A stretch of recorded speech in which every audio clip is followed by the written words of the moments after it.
오늘은 역대하 29장 20절부터 36절까지의 말씀을 통해서 하나님의 말씀을 함께 나누도록 하겠습니다. 히스기야 왕은 성전 정화를 마치고 나서 본격적으로 하나님께 제사를 드렸습니다. 20절을 보십시오. 히스기야 왕이 일찍 일어나 성읍 귀인들을 모아 여호와의 전에 올라가서 히스기야 왕은 아침에 일찍 일어나서 성읍의 귀인들을 모아서 여호와의 전으로 올라갔습니다. 성읍의 귀인들이라고 하는 히브리어 단어 사레 하이르라고 하는 말인데요. 사레 즉 머리 꼭대기라고 하는 말과 하이르 그 성읍 즉 예루살렘이라는 말이 합쳐진 것입니다. 그러니까 히스기야는 예루살렘의 모든 통치자들과 함께 제사를 드리려고 했습니다. 히스기야는 지도자들이 먼저 하나님을 예배하는 사람들이 되어야 할 것을 알고 있었던 것이죠. 히스기야와 통치자들은 하나님께 속죄의 제사를 드렸습니다. 21절 보시면 숫송아지 7마리, 순양 7마리, 어린 양 7마리, 순염소 7마리를 끌어내서 나라와 성소와 유다를 위해서 속죄 제물로 삼았습니다. 여기에서 7마리는 영적으로 상징하는 바가 있습니다. 7은 완전수죠. 하나님께 드리는 완전한 속죄라는 의미를 가졌습니다. 그 제물들을 잡아서 그 피를 여호와의 제단에 들여서 뿌렸습니다. 그리고 속죄 제물로 드릴 순염소 위에 안수했습니다.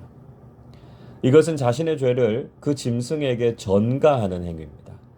마치 예수님께서 우리의 죄를 대신 지시고 십자가에서 돌아가신 것처럼 그들의 죄를 대신한다는 의미를 가지고 있습니다.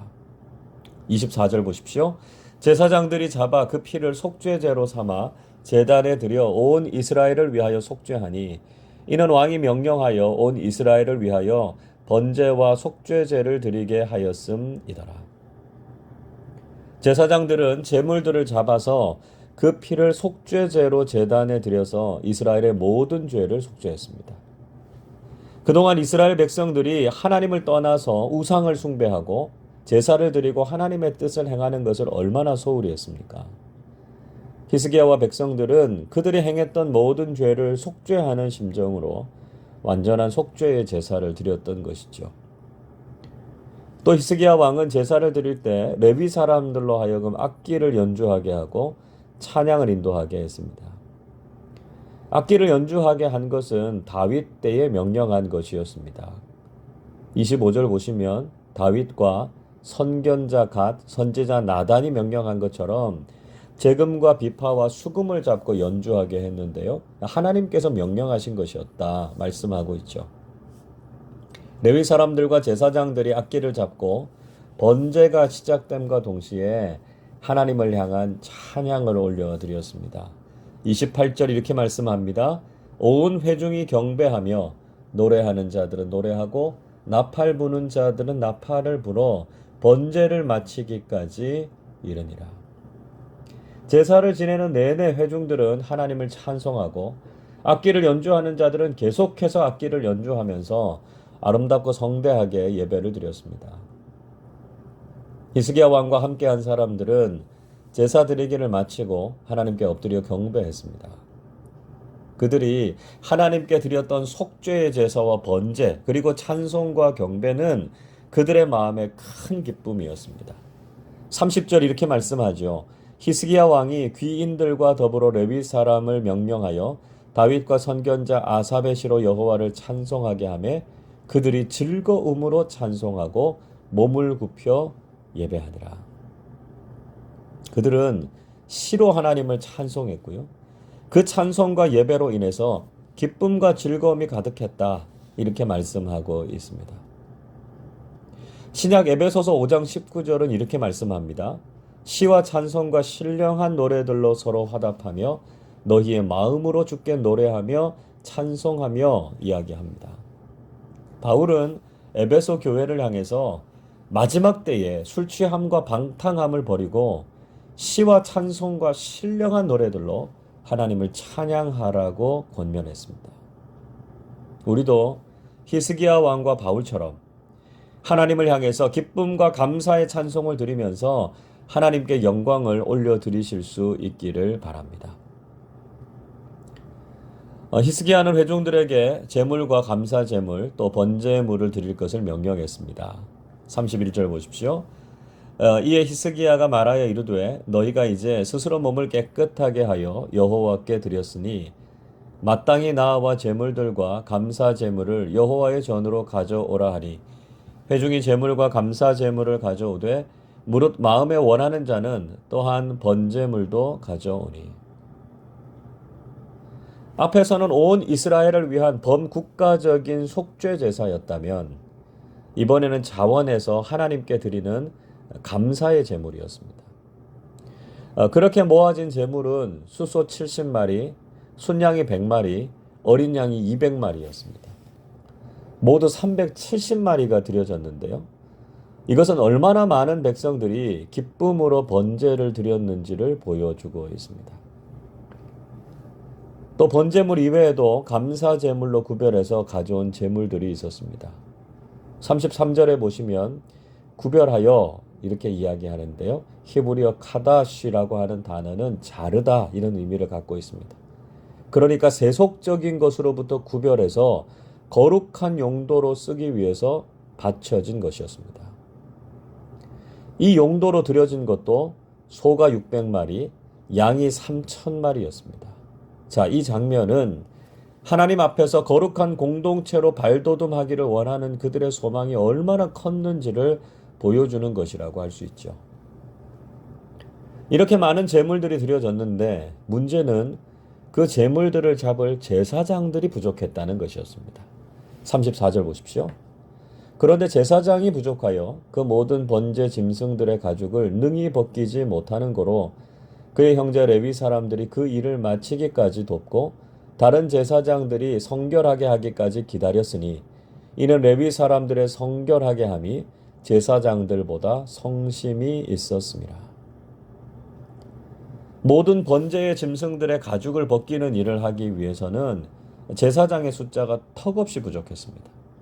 그래서 그 형제들이었던 레위인들이 그 일을 도왔습니다. 원래 사적인 제사의 경우는요, 제물을 잡고 각을 뜨는 일을 제물을 바치는 사람이 직접 했습니다. 그렇지만 이스라엘 전체를 위한 제사는 제사장들이 일을 했습니다. 그런데 드려진 제물이 많고 한꺼번에 이 짐승들을 다 잡으려고 하니까요, 그 일을 할 제사장들의 숫자가 모자랐습니다. 아마도 아하스 왕 시대 때 많은 제사장들이 성직을 떠났고 또 남아있는 제사장들의 수요로는 그 일을 감당하기 어려웠을 정도로 백성들이 기뻐하면서 많은 재물을 가져왔다는 것을 보여주고 있습니다. 그래서 레위인들이 그 일을 대신했다고 기록하고 있습니다. 성심이 있었음이라 이렇게 말하는데요. 이 말은 마음이 올바르다는 뜻입니다. 그들이 하나님 앞에서 바르고 열정이 있었다는 것을 보여주고 있습니다. 오늘날의 상황에 적용해 보자면 교회의 모든 사역들을 목회자가 다 감당하기에는 사역의 양이 너무 많고 그 무게도 너무 무겁습니다. 그래서 영적인 레위인으로서 교회를 섬기는 사역에 함께 헌신할 평신도 사역자들이 많이 필요하다는 것이죠. 우리가 하나님 앞에서 바르고 헌신된 마음을 가져서 목회자를 도와서 함께 교회와 예배를 섬기는 사람들이 되어야 합니다. 히스기야 왕은 이렇게 성전을 정화하고 다양한 제사들과 하나님의 전을 섬기는 일들을 잘 감당했습니다. 35절 보십시오. 번제와 화목제의 기름과 각 번제에 속한 전제들이 많더라. 이와 같이 여호와의 전에서 섬기는 일이 순서대로 갖추어지니라. 번제와 화목제, 전제들이 많았는데 이렇게 여호와의 전에서 섬기는 일들이 순서대로 잘 진행되었습니다. 많은 사람들이 기쁨으로 헌신하고 서로 도와가면서 하나님의 전에서 해야 할 모든 사역들이 잘 진행되었다는 것을 볼 수 있습니다. 물론 히스기야와 제사장들 또 레위인들이 이 일을 충성스럽게 잘했지만 무엇보다 모든 것은 하나님의 도우심이 있었다는 것이죠. 36절 이렇게 말씀합니다. 이 일이 갑자기 되었으나 하나님께서 백성을 위하여 예비하셨으므로 히스기야가 백성과 더불어 기뻐하였더라. 이 일은 갑자기 된 일이었습니다. 인간적으로 보면 급하게 진행된 일이었기 때문에 힘들 수도 있었지만 이미 하나님께서 예비하신 은혜가 있어서 잘 진행될 수 있었습니다. 그리고 왕과 모든 백성들은 이렇게 여호와의 전을 섬기는 일들이 잘 진행되는 것을 보면서 기쁨을 감출 수 없었습니다. 여러분, 우리도 교회와 예배를 섬기는 일에 더욱 기쁨으로 참여해야 합니다. 하나님께 드리는 예배와 찬송을 통해서 하나님을 높여드리는 일에 헌신하는 사람들이 되실 수 있기를 바랍니다. 우리가 교회와 예배를 위해서 섬겨야 할 일들이 많지만 우리가 자원해서 참여할 때 이 모든 일들이 잘 진행될 수 있습니다. 무엇보다 하나님께서 예비하신 은혜로 이 모든 일들이 잘 진행될 것이고요. 그로 인해서 우리에게도 기쁨이 클 줄로 믿습니다. 하나님과 교회를 섬기는 일에 기쁨으로 헌신해서 하나님께서 원하시는 사역들을 잘 감당하는 우리 아름다운 교회가 될 수 있기를 주님의 이름으로 축원합니다. 기도하겠습니다. 사랑과 은혜가 풍성하신 아버지 하나님, 하나님께 모든 경배와 찬송을 올려드립니다. 히스기야가 성전을 정화하고 그곳에서 하나님을 섬기며 예배를 드렸던 것처럼 저희들도 늘 기쁨으로 하나님께 예배하게 해 주시옵소서. 우리의 죄를 고백하며 속죄의 예배를 드리게 하시고 우리의 감사와 헌신의 마음을 담아 번제와 화목제의 예배를 드리게 하옵소서. 우리가 온 힘을 다해서 하나님을 찬송하고 예배하는 것을 통해서 오직 하나님만 영광 받아 주옵소서. 우리가 최선을 다하지만 이 모든 것은 하나님의 예비하신 은혜가 있었음을 깨닫게 됩니다. 저희들이 영적인 레위인으로서 주님과 교회를 더 잘 섬기게 하시고 주님께서 기뻐하시는 일꾼들로 서게 해 주시옵소서. 다시 강화된 거리두기 조치로 예배당에 모이지 못하지만 각자의 삶의 자리에서 경건한 예배자로 살아가게 해 주시옵소서. 감사드리며 우리 주님 예수 그리스도의 이름으로 기도하옵나이다. 아멘.